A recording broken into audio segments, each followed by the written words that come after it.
السلام علیکم۔ آج میں آپ کو سچی توبہ کا ایک چھوٹا سا واقعہ سناؤں گا۔ اگر ویڈیو اچھی لگے تو اس کو لائک کر دینا۔ ایک بزرگ جا رہے تھے، کچھ بچے آپس میں بحث کر رہے تھے۔ جب قریب سے گزرے تو وہ بچے کہنے لگے، بابا جی ہم آپس میں کسی مسئلے پر بحث کر رہے ہیں، آپ ذرا فیصلہ کریں۔ اس نے کہا، بیٹا کیا مسئلہ ہے؟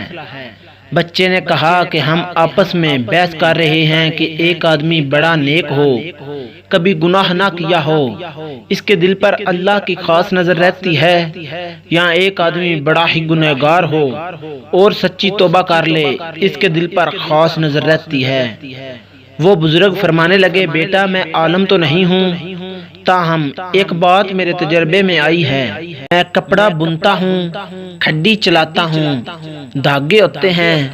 میرے تجربے میں بات آئی کہ جو دھاگا ٹوٹ جاتا ہے میں اسے گرہ لگاتا ہوں، اس کے بعد اس پر خاص نظر رکھتا ہوں کہ دوبارہ ٹوٹ نہ جائے۔ ممکن ہے جو بندہ شیطان کے راستے کو چھوڑ کر سچی توبہ کر لے، اللہ سے اپنی گانٹھ باندھ لے، ممکن ہے اس کے دل پر اللہ کی خاص نظر رہتی ہو کہ یہ بندہ دوبارہ نہ ٹوٹ جائے۔